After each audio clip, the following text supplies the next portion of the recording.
Graças e paz, irmãos. Hoje nós queremos pensar um pouco acerca do magistrado civil no que diz respeito à liberdade religiosa. Nós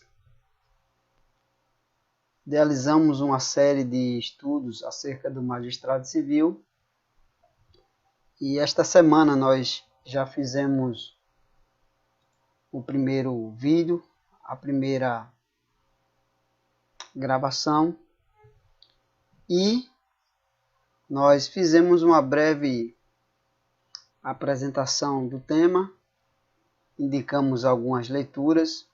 O vídeo está aí na página da congregação, também no blog e na página do YouTube.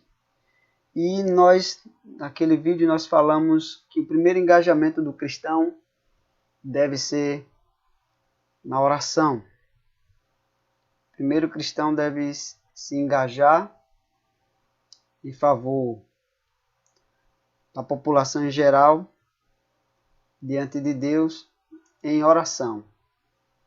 Depois do engajamento em oração, o cristão também deve buscar agir de conformidade com o seu direito, mas também de acordo com o seu testemunho cristão.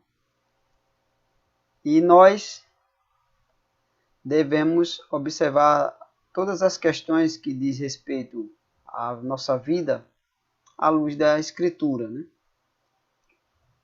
E quando nós olhamos à luz da Escritura e à luz da história da igreja, esse tema da relação de igreja e Estado, ele é muito controverso, muito debatido e sempre esteve presente na história da igreja e na história do povo de Deus também no período bíblico. O texto que nós lemos na semana passada, ou esta semana, no último vídeo, foi 1 Timóteo capítulo 2. Antes de tudo, ou primeiramente, pois exorto que se use a prática de súplicas, orações, intercessões, ações de graças, em favor de todos os homens, em favor dos reis e de todos os que se acham investidos de autoridade, para que vivamos vida tranquila e mansa com toda piedade e respeito. Isto é bom e aceitável diante de Deus, nosso Salvador, o qual deseja que todos os homens sejam salvos e cheguem ao pleno conhecimento da verdade. Há um comentário aqui na Bíblia de Estudo Herança Reformada. A igreja deve orar pelas autoridades, para que haja paz, justiça e ordem, de maneira que a proclamação do Evangelho siga seu curso, sem ser impedida por tumultos e agitação civil, de sorte que os cristãos possam viver com piedade e respeito. Piedade refere-se à vida que honra a Deus, conforme ordena a primeira tábua da lei, ao passo que a palavra respeito refere-se à forma como nos conduzimos com relação ao próximo, ao nosso próximo, conforme prescreve a segunda tábua da lei. A lei de Deus, dividida lá nos 10 mandamentos, é a lei mencionada aqui. A primeira parte dos 10 mandamentos diz respeito aos nossos compromissos com Deus. E a segunda parte, o nosso compromisso com o próximo. E o comentarista aqui, essa Bíblia Herança Reformada, Bíblia de Estudo Herança Reformada, ela tem como editor Joel Bick, né? Um teólogo puritano, um pastor puritano. E ele comenta aqui que a primeira parte da lei diz respeito ao nosso compromisso com Deus. A segunda parte da lei diz respeito ao nosso compromisso com o próximo. E aí ele faz uma aplicação aqui. Viver com toda piedade e respeito. A piedade é o nosso compromisso com Deus e o respeito, o nosso compromisso com o próximo. A nossa devoção a Deus, né? a nossa fidelidade a Deus e a nossa reverência para com Deus, mas também a nossa relação com o próximo, como prescreve os 10 mandamentos. E devemos orar pelas autoridades para que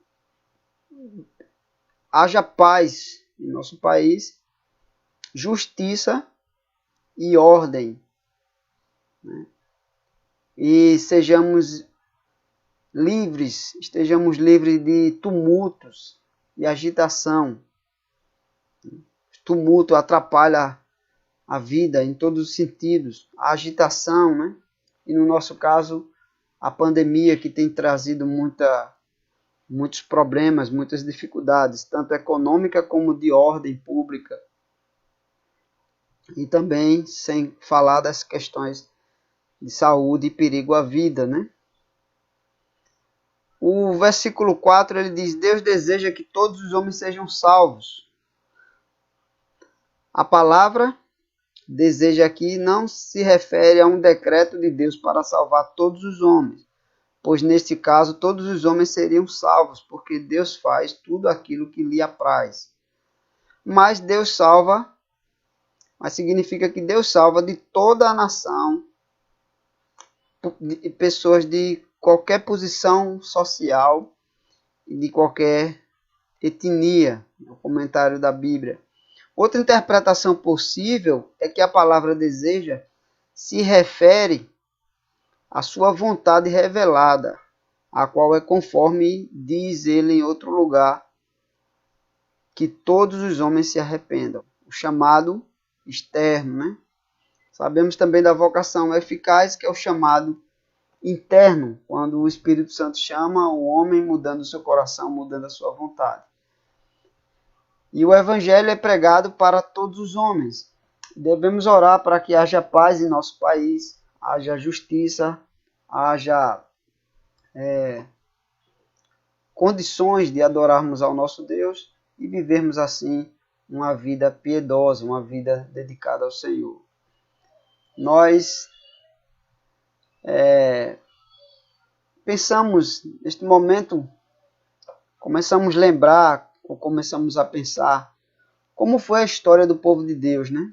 Como se desenvolveu a história do povo de Deus. Nesse período tem se lembrado muito o contexto do Egito, quando o povo de Deus foi encontrado pelo Senhor, e Deus enviou Moisés para que ele falasse com o faraó e deixasse ali o seu povo ir adorar no deserto. O faraó não permitiu. O faraó provocou uma opressão e não deixou também o povo ir adorar o Senhor no deserto.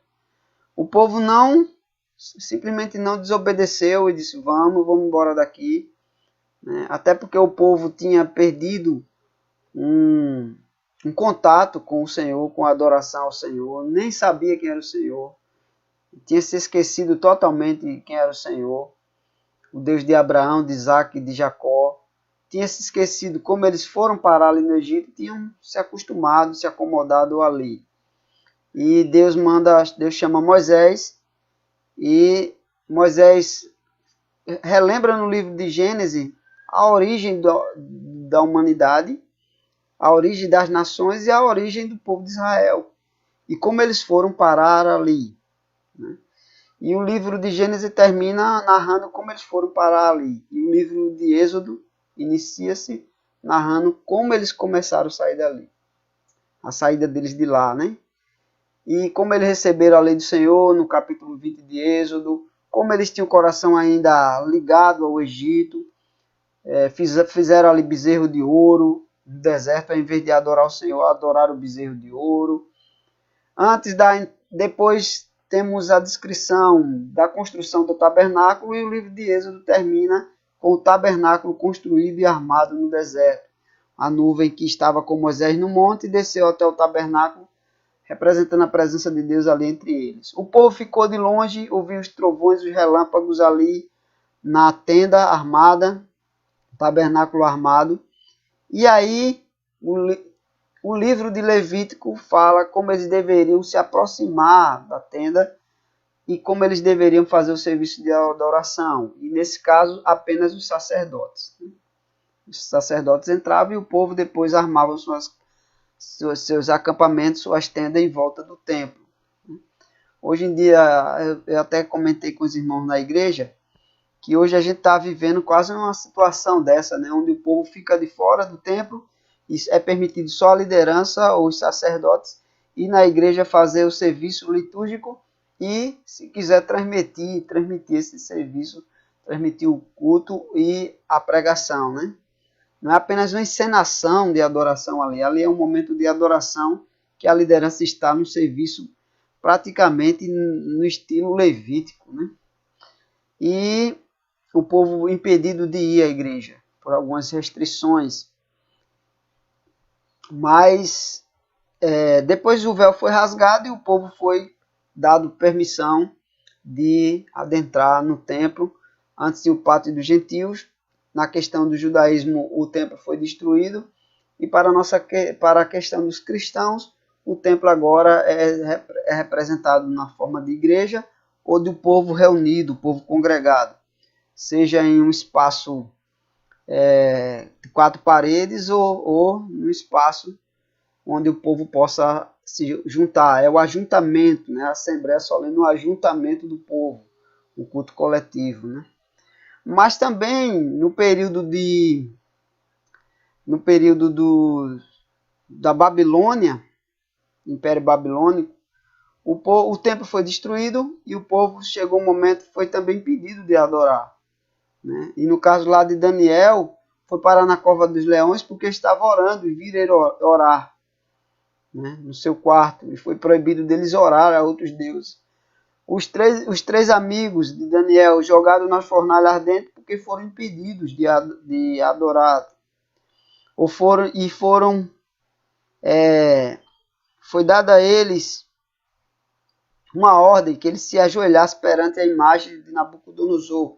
E ele não se ajoelhou, né? Eles não se ajoelharam, por isso foram jogados na fornalha ardente. Mas Deus sempre esteve presente com o seu povo. E ali na fornalha ardente, o quarto homem, né, o anjo da aliança, né, a presença ali, a teofania, como é chamado na teologia, a presença, uma aparição da pessoa de Cristo ali, já representando ali a sua encarnação que viria, né? E também, depois do cativeiro babilônico, o povo de Deus também sofreu algumas dificuldades. Mesmo tendo sido dado permissão para eles adorar o Senhor, eles viviam em total miséria, em total dificuldade, em grandes dificuldades. Começaram a construir o templo, mas depois, por causa da oposição dos inimigos, eles concentraram o seu serviço nos seus serviços, na sua vida, né? Nas suas plantações. E o livro de Zacarias e Ageu vai incentivar o povo a terminar a obra do Senhor, da casa do Senhor. Mas os inimigos fizeram pressão para que eles não construíssem mais o templo, não reconstruíssem o templo. E depois não reconstruíssem a cidade. E aí vem Neemias. E Neemias ele não simplesmente abandona o seu posto, mas ele pede ao rei, né, Shege e Artaxerxes, naquele contexto lá, que permita que ele vá ajudar o povo a reconstruir o muro. E os inimigos fazem carta contra o povo, dizendo que é um povo rebelde, que é um povo que não aceita, nem se submete aos reis, nem no período que foram dominados. E até disseram nas cartas, está lá no livro de Neemias, que eles consultem a história daquele povo, né? Como foi a história daquele povo. E aí, de rebelião, tudo, né? Mas o rei manda cartas também que se providencie madeiras por onde Neemias passasse, os seus súditos, os povos da região, contribuíssem com material que Neemias precisasse para reconstruir Jerusalém. E acontecia uma coisa interessante, eles levantavam o muro no dia de noite e viam o inimigo derrubava o muro. Aí Neemias fez uma estratégia, cada um vai construir um muro próximo da sua própria casa, porque aí constrói o muro e fica vigiando, né? E aí também aqueles que edificavam, um segurava a espada com a mão e edificava com a outra. E a ideia de que eles estavam edificando e vigiando, porque o muro gerava proteção à cidade, né? É quase como a ideia da barreira sanitária, mas eram muros mesmo, com portas, com portões, enormes portões. Então garantia a segurança do povo à noite contra salteadores, contra pessoas que viessem de outras cidades. Mas o povo de Deus encontrou dificuldades em reedificar a cidade e reedificar o templo, por causa da perseguição dos inimigos. Depois aconteceu um outro problema com aqueles que ficaram na Babilônia, né? Veio a Pérsia, conquistou a Babilônia e a rainha Esther se tornou rainha, né, daquele rei. E aí houve um levante do inimigo do povo judeu para matar o povo judeu. E fizeram o rei assinar um decreto, né? Assim como nos dias de Daniel, assinar um decreto contra Daniel, contra seus amigos. Quando o rei veio saber que aquele decreto atingiria Daniel, que ele gostava muito de Daniel, o decreto já estava assinado, e palavra de rei não volta atrás, como se diz, né, no ditado. Ele não podia voltar atrás do seu decreto, senão ia perder a moral, perder o respeito, e até podia perder até a posição do reino lá.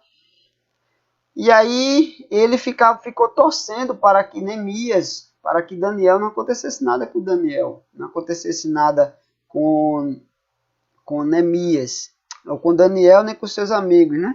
Mas cumpriu-se. Já nos dias de Esther, foi assinado um decreto que num dia específico lá iam matar todo judeu. Todo mundo que quisesse poderia matar os judeus. Simplesmente assim. Quem quiser pode ir matar os judeus. E aí, uma trama de Amã, né? E aí o Mordecai, o tio de Esther, pediu a Esther que interferisse naquela situação. E a Esther também compareceu perante o rei e solicitou ao rei que ele não podia revogar o decreto, então que ele fizesse outro decreto, né? Nesse outro decreto eles permitissem os judeus lutar por sua vida, né? Lutar por sua vida. E aí o que foi que aconteceu? Eles simplesmente puderam se armar e se preparar para o dia do primeiro decreto. Quando alguns vieram contra, eles resistiram e houve uma guerra de fato, e morreu muita gente, mas eles conseguiram reagir e sobreviver, porque o rei assinou um decreto também permitindo que eles poderiam reagir, né? Poderiam se defender. No nosso contexto nós temos decretos que proíbem o trabalho, mas não temos decretos que permitam as pessoas, como é que se diz, reagir a esses decretos, né? Apesar que os decretos estão sendo flexibilizados, apesar que a lei de liberdade de ir e vir, a lei de expressão tem estado aí num campo de tumulto, num campo de muita discussão, muito embate, mas ainda existe, né? Existe mecanismo que você pode acionar em seu favor, em sua defesa, né? E foi assim a história nesse período do Antigo Testamento. No período do Novo Testamento, nós temos também outro grande problema, outro grande levante. Alexandre o Grande conquistou a Pérsia e veio o Império Grego.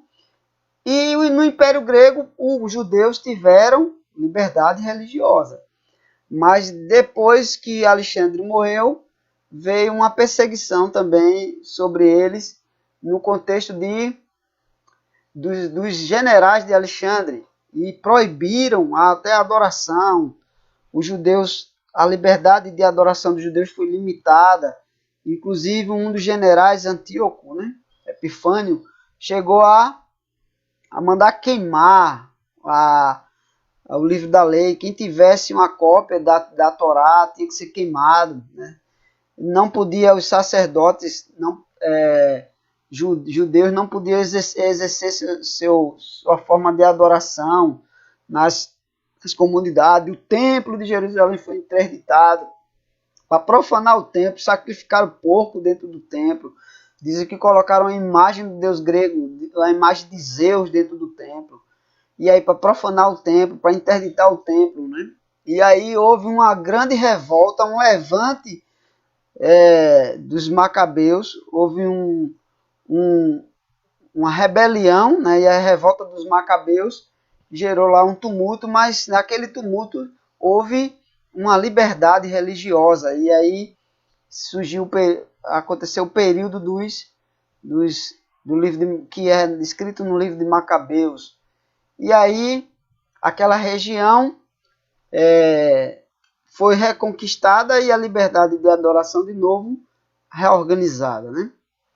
E dizem que eles até ajudaram os romanos agora a conquistar os gregos.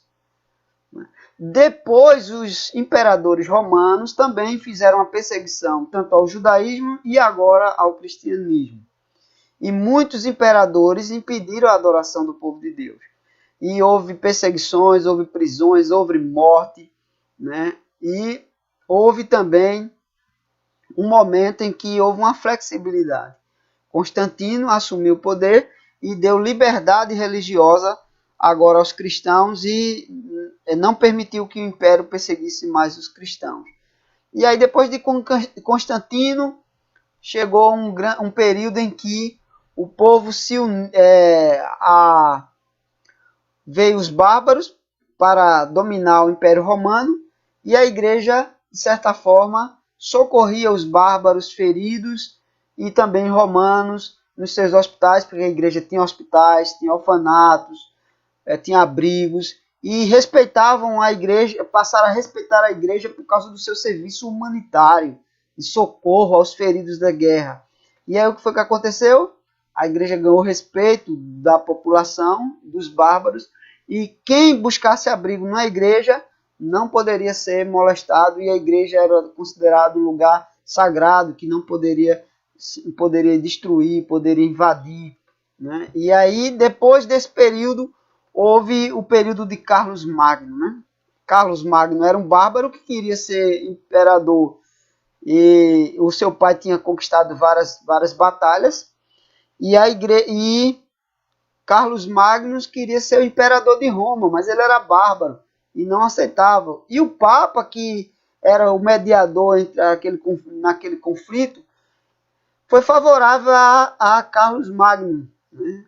E ordenar e aceitar Carlos Magno como imperador, conceder a bênção da igreja a ele.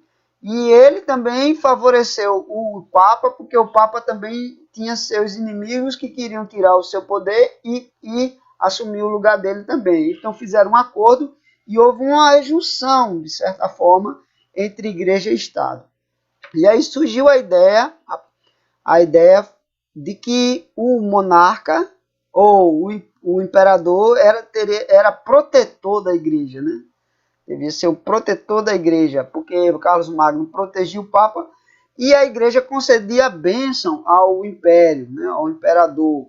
E daí começou-se, o poder da igreja foi se desenvolvendo e a igreja quem ordenava, a igreja quem excomungava, a igreja quem dava o respeito e a honra ao imperador, ou o imperador era considerado pagão ou disciplinado, excomungado, e aí perdia assim, de certa forma, a sua autoridade, e a igreja passou a ter muita influência não só no imperador sacro romano, como era chamado, mas nos governantes menores, né? Os governantes das cidades e outros mais.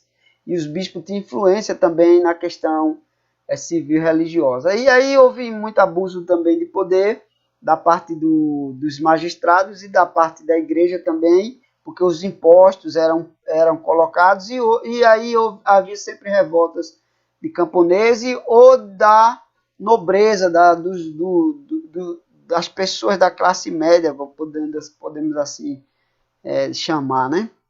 porque havia grandes impostos para sustentar o império, para sustentar a igreja, para sustentar as campanhas e as guerras da igreja também, das cruzadas, e nem sempre as cruzadas traziam resultados positivos, e eles começaram a ser questionados, e aí houve um levante popular. Depois surgiu os humanistas criticando as ações da igreja, e aí surgiu a Reforma Protestante. E a Reforma Protestante resgatou uma ideia da democracia que já tinha sido lançada pelos gregos, né, antes do cristianismo mesmo, já tinha sido lançada pelos gregos, e foi recuperada depois do Império Romano, né, que tinha tomado o poder, tinha fechado o Senado e tudo, e aí vem a questão do resgate da democracia no período da Reforma Protestante. E aí o povo passaram a ter voz, a igreja passou a ser a voz do povo, os humanistas e os reformadores também, e aí conseguiram elaborar formas de governo, não só o monárquico, mas também o democrático representativo, onde você votava nos seus representantes. E havia também outros governos de igreja que era mais governado pelo povo, né? Pelo povo em geral. Era o sistema congregacional, o sistema batista, onde o povo tomava decisão e a liderança era só tipo o executivo dessas decisões que eram tomadas. E havia aquela assembleia, outra forma de governo, havia a assembleia que elegia o seu representante tomava as decisões por eles, pelo povo, né? E às vezes o povo poderia ser consultado. E aí surgiam essas formas de governo democráticas. Só que a Reforma Protestante, de certa forma, os conselhos da cidade sempre consultavam o monarca daquela cidade, para não haver problemas, os reis, os governantes daquela cidade, os príncipes daquelas cidades. E aí, quando eles consultavam, dava a eles até o privilégio de julgar questões da própria igreja. Mas nesse contexto surgiu também uma discussão de separar Estado de igreja, que havia sido praticamente fundido na Idade Média, depois do V século, com a coroação de Carlos Magno, né? E aí sempre houve esse conflito, igreja e Estado, juntos, separados, em até que parte um coopera com o outro, em até que parte um é bênção para o outro, até que parte um protege ou ajuda o outro. E aí sempre houve esse conflito aí, né? E aí a situação foi se desenvolvendo, né? Hoje em dia é lembrado muito texto. Depois que o Império Romano ou a Reforma Protestante conseguiu criar conselhos em cidade-estado, participação popular nas decisões, pelo menos da burguesia, da nobreza, ou dos empresários, do povo, da classe que gerava emprego, e também pedindo a opinião do povo, em muitos casos, eles conseguiram fortalecer os conselhos das cidades, né, que seriam as câmaras, né, de vereadores, de deputados, né, para tomar as decisões em prol da população em geral. Só que aí chegou um momento que a monarquia se fortalecia com o apoio até dos conselhos das cidades. E aí surgiu na França, um país que não foi muito afetado com a Reforma Protestante, isso de forma direta, mas de forma indireta, surgiu na França um levante iniciando pelos filósofos, chamado Iluminismo, que criticava o domínio ainda da igreja, criticava as autoridades monásticas, e aí pedia mais liberdade de comércio, liberdade de mercado, liberalismo econômico, e liberdade de religião, liberdade de expressão, liberdade de praticar a sua religião, a tolerância religiosa era uma das pautas, a igualdade e a fraternidade era uma das pautas, né? O iluminismo levou à Revolução Francesa, né, que fez com que surgissem novas hermenêuticas também, novas formas de interpretar a Bíblia e o papel da religião e tudo mais. E nós herdamos frutos desse período aí, né? Tanto da crítica lançada contra a igreja, contra os reis. Tanto é que a Revolução Francesa levou à revolução de outros países, né? E chegou até no Brasil, né? Influenciando na independência e na questão de Tiradentes, né? Na Inconfidência Mineira, né? Essa coisa, questões de história que vocês podem encontrar com mais facilidade, né? Mas temos aí, temos o legado, né, da democracia, temos o legado do liberalismo econômico, fortalecendo o capitalismo. O comunismo surgiu também nesse período usando os levantes sociais para fortalecer seus ideais, ou em prol dos seus ideais também. Mas houve o livre comércio, houve as questões do direito destacadas também, isso os pontos positivos, né, desse período. Houve aí a expressão liberdade religiosa, todo mundo pode ter sua liberdade religiosa, pode ter a sua liberdade de expressar. O Estado é laico, né? O Estado é laico e cada pessoa pode desenvolver sua forma de religião, né? Esses são princípios que nós também prezamos por eles, né? Mas aí sempre há tem que haver uma relação harmoniosa também entre igreja e Estado. E sempre houve tentativas de restringir a liberdade de ir e vir, de expressão, a liberdade econômica e a liberdade de adoração também, a liberdade religiosa. Na história da igreja, na história do povo de Deus no Antigo e Novo Testamento, na história da igreja desde o primeiro século, passando pela Idade Média, Reforma Protestante e até chegar nos nossos dias, né? Então isso é algo que a igreja está acostumada a conviver, né? Gerações após gerações. Por isso precisamos olhar para a história, precisamos voltar e olhar para o nosso passado e aprender a observar como nossos irmãos agiram em períodos assim, né? Se submeter ao magistrado como ministro de Deus, que deve usar a espada para a justiça, não para a opressão. A opressão deve ser combatida, denunciada, né? A igreja é a voz também, especialmente do oprimido, daquele que é oprimido, repreender o opressor, né? Defender o órfão e a viúva. Essa é a religião pura e sem mácula. O órfão é aquele que tem a sua propriedade e a viúva às vezes herdava sua propriedade e o único meio de produção era eles tendo sua propriedade. Por isso que na lei de Moisés diz não remova os marcos. A única forma de sustento daquele pobre, do órfão, da viúva é ter o seu direito garantido de produção ali da sua terra. Não se poderiam tomar a terra, por isso tinha os princípios de resgate da terra, do resgatador. Tinham outras leis que dava à mulher viúva que não tinha filho o direito de ter um filho, até com o seu cunhado, para gerar descendência do seu marido e manter a propriedade daquela terra. E era a forma do pobre ter um pedacinho de terra para poder plantar, né? Colher e tirar o seu sustento, né? Não tinha essas questões de aposentadoria, de INSS, de questão da criança, que a criança recebe também até crescer e tal. Não tinha muito essas leis. Essas leis vieram surgir depois da opressão do trabalho, com a Revolução Industrial, o surgimento de muitas indústrias, acabou gerando desemprego, né? E o desemprego acabou gerando muitas dificuldades sociais, porque uma máquina substituía muitos trabalhadores e a monarquia não conseguia sustentar o povo, né? Sem trabalhar, né? E aí sobrecarregava o Estado, e aí a Revolução Francesa surgiu disso daí, como consequência também até mesmo da Revolução Industrial.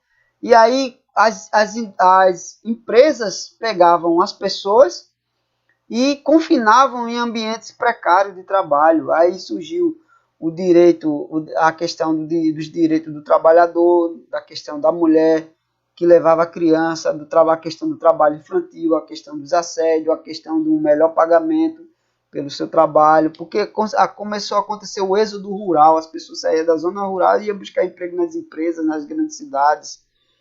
E aí foi um bocado de problemas surgindo, né? E aí foram surgindo também soluções, foram surgindo leis que dão garantias ao pobre trabalhador e necessitado também, né? Então é muito bom a gente estudar a história da igreja, história da geral, né? E ver também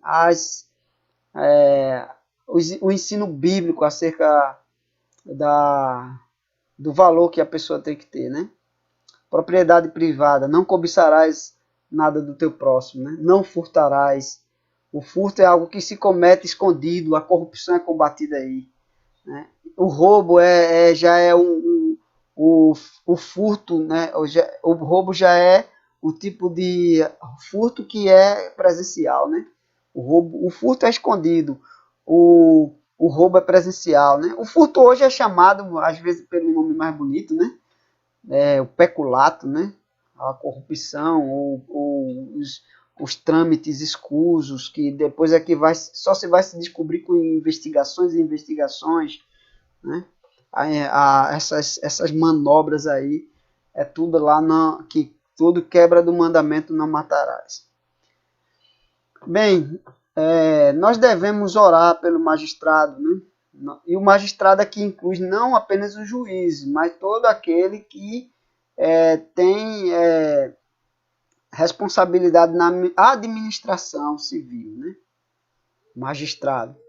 Um prefeito, um presidente, um governador, um deputado federal, estadual, um vereador, um juiz, todos esses são magistrados, né? na linguagem histórica, na linguagem bíblica também. E todos aqueles que são responsáveis pelo magistério, por algo relacionado ao governo, né? Ao governo civil, ao governo público. Então essa live foi com esse propósito de fazer uma breve introdução ao magistrado civil e à liberdade religiosa, como ela foi vivenciada, como ela foi alvo de conflito ao longo do tempo bíblico e ao longo da história da igreja. Foi um pouco rápido, mas depois iremos distribuir mais pontuando aos poucos nos vídeos aí da congregação ou em alguma live que fizermos.